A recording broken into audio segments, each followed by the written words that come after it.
เปลี่ยนสัตย์ที่หลวง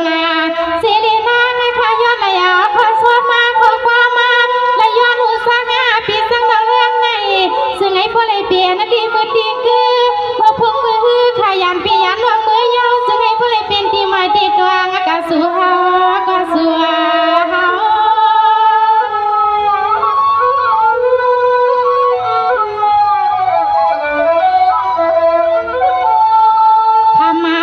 เปลี่ยนอาสาขานาเสียงเรียกยิงขาในก็สาลอนเมืองหนึ่งสู่สาขาในก็สวัสดอนเมืองหนึ่งมาพึ่งเอาเปี่ยมวางเมืองในเฮ็ดปีเฮ็ดนาน้องสู่เก็บสู่กามาเพื่อขมาขยันงูสักนาตาเกี่ยมกลางปอสร้างมีสร้างเมียเขาสาวข้าเปลี่ยนก็ควรไรนอคำแม่นอ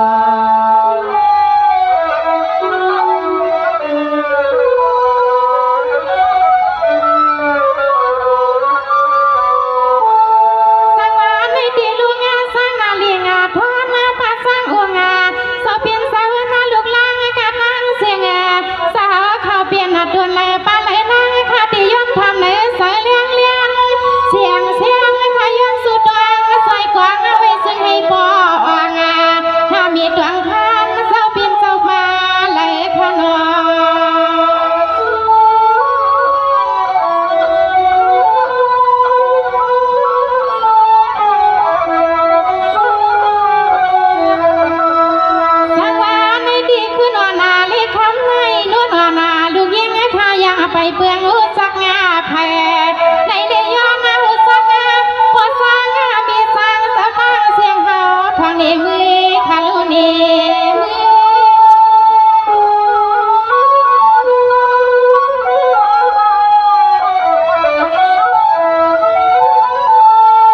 เสียงเรียกยิงขาย้อนเลยเปลี่ยนหน้าที่มืดหน้าที่คือพี่น้องเมืองในฮาคาซึ่งไอ้พ่อแลเปลี่ยนพี่เปลี่ยนน้องมาอุสักงาเลยมักงาซื้อกันสู้เก็บสู้กามาเย้าพ่อว่าปล่อยเย้าสิเครื่องสิขาปล่อยสาวเขาไว้กว่าดีเลยยันก็ดีก็ดังนางข้าซึ่งพี่เสียลายนางข้าซึ่งพี่เสียลายขนอ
ซึ่งไอ้พ่อเลยเฮืองกูดางน้องนางข้าสู้ภากามากาปัญหาปีปัญหาข้าซึ่งไอ้พ่อว่างนามีตัวสู้ปีสู้น้องซึ่งไอ้พ่อเลยสื่อสาวนาคำกบมาแน่ซึ่งไอ้พ่อเลยกัดอยู่เย็นซึ่งอีเสกขนา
ก็เลยลา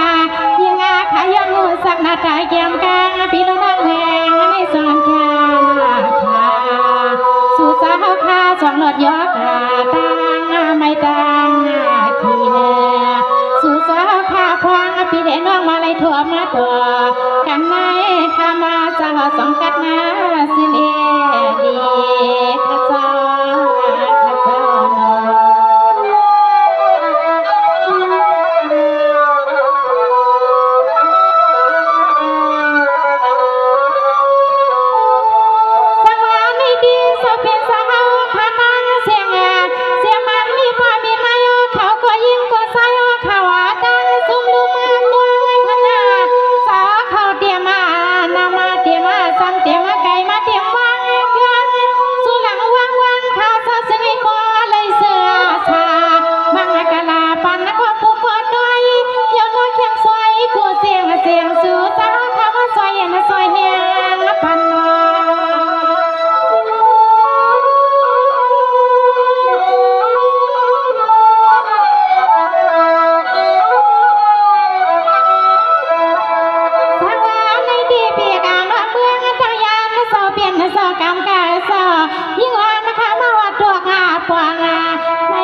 ปันนังหา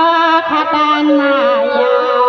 ใส่ข้อความสาวแดงป่าถวายน้ำมาในนาข้าวสองขึ้นนาลัดขึ้นนาทอถวายน้ำมาขยิงสองขึ้นนาลัดขึ้นนาทออันทุกร้อยในตีแค่วางเมียงปันมีนางบ่ข้า